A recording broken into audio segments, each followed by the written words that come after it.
किसी गांव में हरिप्रसाद नाम का एक गरीब लेकिन मेहनती किसान रहता था। उसके पास बहुत ज्यादा जमीन नहीं थी, पर जितनी भी थी वह उसे अपने परिवार की तरह मानता था।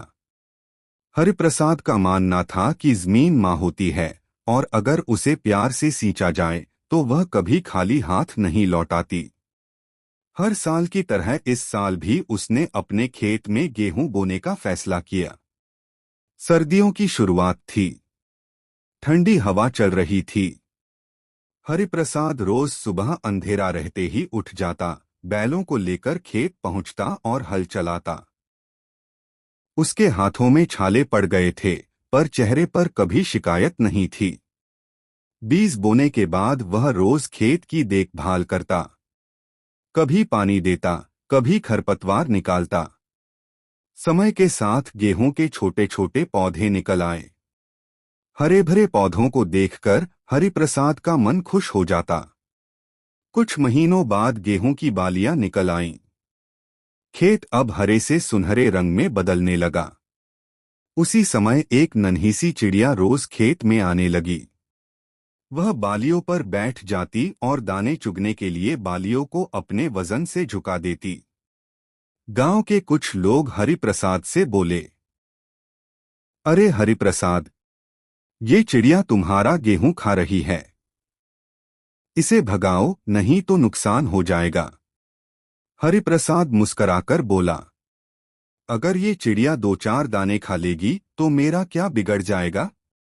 मेहनत मेरी है, लेकिन फसल भगवान की देन है। एक दिन हरिप्रसाद ने देखा कि चिड़िया बहुत थकी हुई लग रही है। शायद उसे दाना कम मिल रहा था। तब उसका दिल पसीज गया। उसने अपने घर से थोड़ा गेहूं लाकर खेत के किनारे रख दिया। अब वह चिड़िया रोज उसी जगह आने लगी। धीरे धीरे उसे हरिप्रसाद से डर नहीं रहा था। कभी कभी वह उसके पास ही बैठकर दाना चुगती। हरिप्रसाद को ऐसा लगता मानो उसे खेत में एक सच्ची दोस्त मिल गई हो। समय बीतता गया। मौसम कभी अच्छा रहा, कभी तेज हवा और ओले भी पड़े।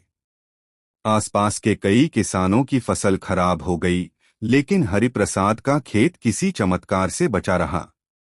कटाई का समय आया। जब हरिप्रसाद ने गेहूं काटना शुरू किया तो देखा कि उसकी फसल उम्मीद से कहीं ज्यादा अच्छी हुई है। दाने मोटे और साफ थे।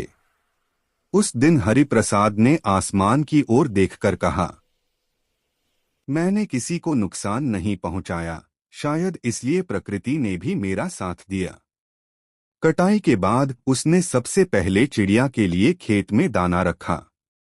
चिड़िया आई, बालियों पर झुकी और चहचहाने लगी, जैसे धन्यवाद कह रही हो।